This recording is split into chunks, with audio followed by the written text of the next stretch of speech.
महाराष्ट्र चुनाव को लेकर मुंबई से दिल्ली तक बैठकों का दौर जारी है। इस बीच एनसीपी शरद पवार ने उम्मीदवारों की दूसरी लिस्ट जारी कर दी है। इस लिस्ट में वैसे तो 22 उम्मीदवारों के नाम हैं, लेकिन पार्टी ने अभी 11 उम्मीदवारों के नाम ही बताए हैं। बाकी उम्मीदवारों के नामों की घोषणा शाम को की जाएगी। आपको बताएं कि जो 11 उम्मीदवारों के नाम घोषित किए गए हैं, उनमें कौन सी सीट से कौन उम्मीदवार लड़ रहा है, ये डिटेल आपको बताते हैं। बीड से संदीप श्रीसागर, येवला से माणिक राव शिंदे चुनाव मैदान में है।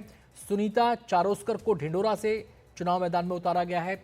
ओमी कलानी उल्लासनगर से चुनाव मैदान में है। सत्यशील शेरकर को जुन्नूर, अश्वनी कदम को पार्वती और दीपक चौहान को पलटन, सचिन डोडके को खड़कवासला से उम्मीदवार बनाया गया है। तो वो 11 उम्मीदवार हैं जिनके नामों की घोषणा कर दी गई है। कुल 22 उम्मीदवारों की ये लिस्ट है। बाकी नाम शाम को घोषित किए जाएंगे। हम सीधे रुख करेंगे, हमारे संवाददाता रौनक हमारे साथ जुड़ गए हैं इस लिस्ट पर और बातचीत करने के लिए। रौनक, सबसे पहले तो आपसे यही समझना चाहेंगे, दूसरी लिस्ट 2 चरणों में जारी क्यों की जा रही है? 11 उम्मीदवारों की घोषणा अब 11 की बाद में की जाएगी, ऐसा क्यों है?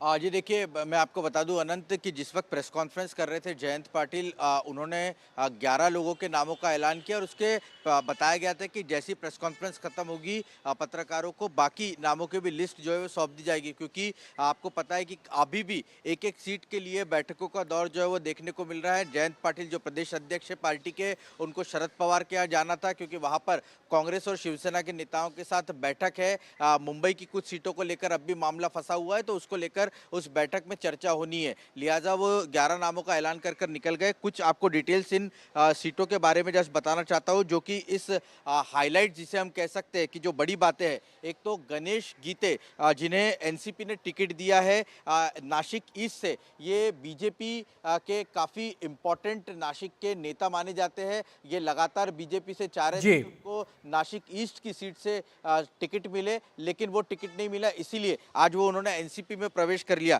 दूसरी बड़ी बात, अजीत पवार के 2 करीबियों को शरद पवार की पार्टी ने टिकट दे दिया, जो कि विधानसभा का चुनाव लड़ेंगे, जिसमें पहला नाम है सतीश चौहान का, जो कि गंगापुर से चुनाव लड़ेंगे, और दूसरा नाम है दीपक चौहान का। तो कुल अब तक जो शरद पवार की पार्टी की बात की जाए तो कुल 67 उम्मीदवारों के नामों का ऐलान पार्टी कर चुकी है। जी शुक्रिया रौनक आपका इस पूरी जानकारी के लिए।